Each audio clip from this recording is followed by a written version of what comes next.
హనుమకొండ జిల్లా భీమదేవరపల్లి మండలంలో మంత్రి పొన్నం ప్రభాకర్ పర్యటించారు. కొత్తకొండ వీరభద్రస్వామిని దర్శించుకొని ప్రత్యేక పూజలు నిర్వహించి 4 కోట్ల వ్యయంతో రోడ్డు వెడల్పు శంకుస్థాపన చేశారు. ఓపెన్ జిమ్ ప్రారంభించి ప్రజలతో కలిసి ఎక్సర్సైజ్ చేశారు.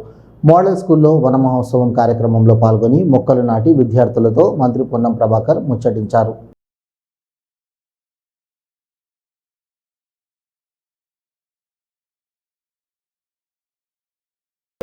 ఇలా రేషన్ కార్డు తీసుకోవడమే కాదు, సన్న బియ్యం ఇస్తా ఉన్నాం. కళలో కూడా ఊహించలే, పెద్ద దారులకు మాత్రమే పరిమితమైనటువంటి సన్న బియ్యం ఇలా పేద వాళ్ళకి వస్తూ ఉన్నాయి. వాళ్ళందరూ కూడా సంతోషంగా ఉన్నారు. మొన్నటికి మొన్న 9 రోజుల్లో 9,000 కోట్ల రూపాయలని రైతు బంధు సహకారం ఇచ్చాం. అంతకుముందు రుణమాఫీ చేసాం. 200 యూనిట్ల కరెంటు ఎంతమందికి ఉచితంగా వస్తుంది? ఒకసారి చేతిలో ఉంటుంది. 200 యూనిట్ల కరెంటు మీకు వస్తలేదా? 200 యూనిట్ల కరెంట్ ఎంతమందికి వస్తారు? గట్టిగా చూసాం, అందరికీ వస్తుంది. 200 యూనిట్ల కరెంటు ఫ్రీ వస్తూ ఉంది. ఒకవైపు 200 యూనిట్ల కరెంటు ఫ్రీ. ఆడలు బస్సులో మహిళలు ఎంతమంది ఫ్రీ ఎక్కారు? ఎక్కలే సరోజన కదా, ఎక్కలే బస్సు ఫ్రీ ఎక్కలే. అందరు బస్సు ఎక్కారు. 200 కోట్ల ట్రిప్పులు అయినాయి.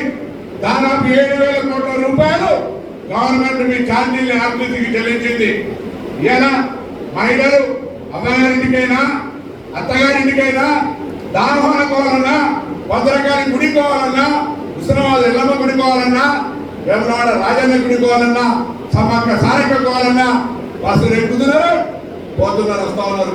బిడ్డలు స్కూల్ ఉంటే పోయి చూసేస్తున్నారు.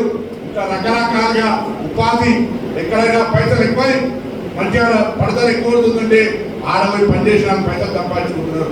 ఇది ఈ రాష్ట్ర ప్రభుత్వానికి అవసరం. మీ అందరి పేరు మీద బస్సులు కొంటున్నాం. ఆడేళ్ళు ఎక్కే బస్సులకు ఆడేళ్ళు ఓనర్లు కావాలని బస్సులు మీయే మహిళా సంఘాల ద్వారా కొంటా ఉన్నాం.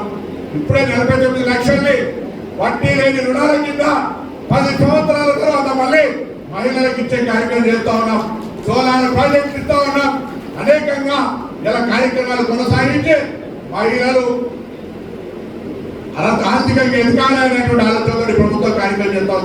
అందుకే దయచేసి మరొకసారి ఈ కార్యక్రమాలని మీ సంక్షేమం కొరకు ఈ సందర్భంగా రేవంత్ రెడ్డి గారి నాయకత్వంలో ఈ కాంగ్రెస్ ప్రభుత్వాన్ని గట్టిగా ఒకసారి చప్పట్లు ఆశీర్వదించండి.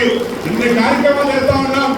రాబోయే కాలంలో మీకు ఇంకా ఇచ్చిన 2 వాగ్దానాలు కూడా తప్పకుండా పూర్తి చేసే బాధ్యత గల్లా ఖాళీ చేసి పెట్టారు. గల్లా ఖాళీ ఉంది. ఆయన ఏ ఒక్కటి ఆకుండా ఇవాళ కళ్యాణ లక్ష్మి చెక్కులుస్తా ఉన్నాం. అన్ని రకాల పనులు కొనసాగిస్తూ కొత్త కార్యక్రమాలు చేస్తూ ప్రజా సంక్షేమం పట్ల చిత్తశుద్ధిగా ఉన్నటువంటి ఈ ప్రభుత్వాన్ని నిండు మనతో ఆశీర్వదించండి. భవిష్యత్తులో అన్ని రకాల కార్యక్రమాలు చేస్తామనే మాట చేస్తూ మీ అందరికీ మరొకసారి నా హృదయపూర్వకంగా అభినందనలు, శుభాకాంక్షలు తెలియజేస్తూ